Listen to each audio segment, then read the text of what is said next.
Close your eyes for a second.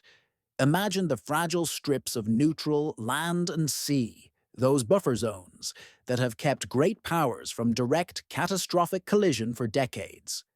Ukraine's eastern line, the Taiwan Strait's grey waters, the Red Sea's contested shipping lanes. Now imagine them cracking, not slowly, but fast. No more cushions, no more proxies hiding the real stakes, just raw spheres of influence slamming together.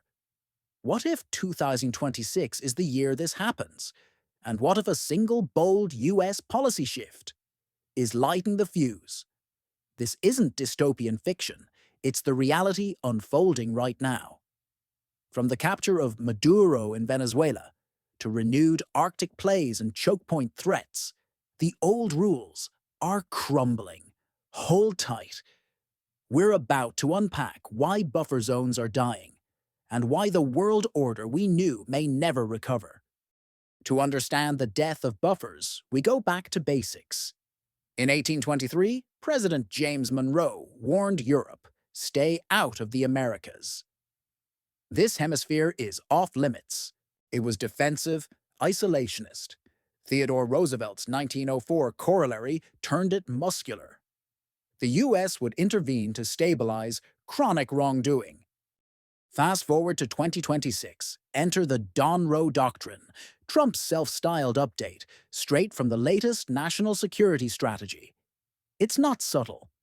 The US asserts preeminence in the Western Hemisphere, denying China, Russia, Iran any foothold.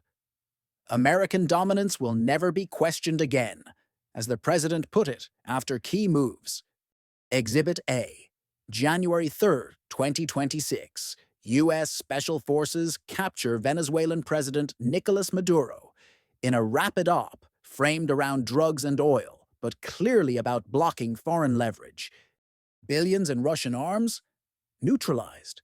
Chinese influence? Rolled back. Then Greenland. Renewed acquisition pressure for Arctic denial. Panama Canal? Contracts challenged to secure free passage. This isn't random. Its spheres reloaded. The U.S. carves its backyard while signaling acceptance of others carving theirs. Buffer zones? Those gray area firewalls between rivals? They're liabilities now.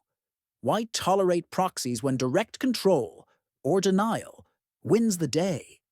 Now the real suspense. Why are buffers vanishing so fast?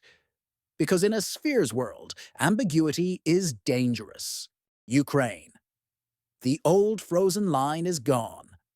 Russia's pushing full territorial consolidation in Donetsk and beyond. No neutral cushion, just grinding escalation with devastating human and economic cost projected through 2026. Red Sea choke points. Houthi, Iran-backed disruptions meet U.S. carrier groups head-on. No buffer. Just volatility that's already spiked oil prices and rerouted global trade. Taiwan Strait. Gray zone incursions edge toward open crisis.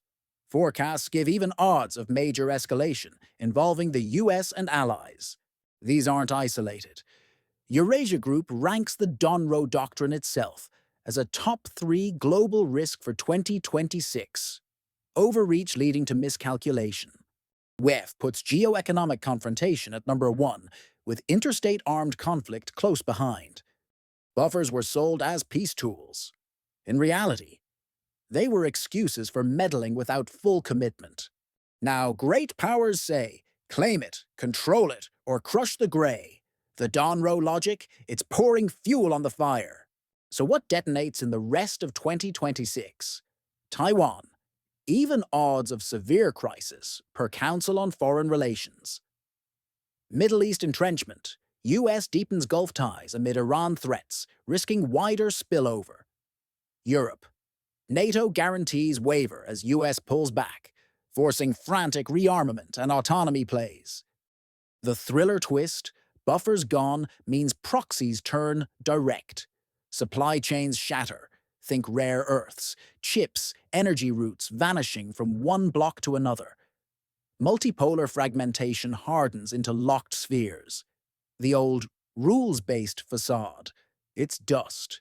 Eurasia warns of cascading missteps. WEF sees geoeconomic warfare triggering systemic crisis.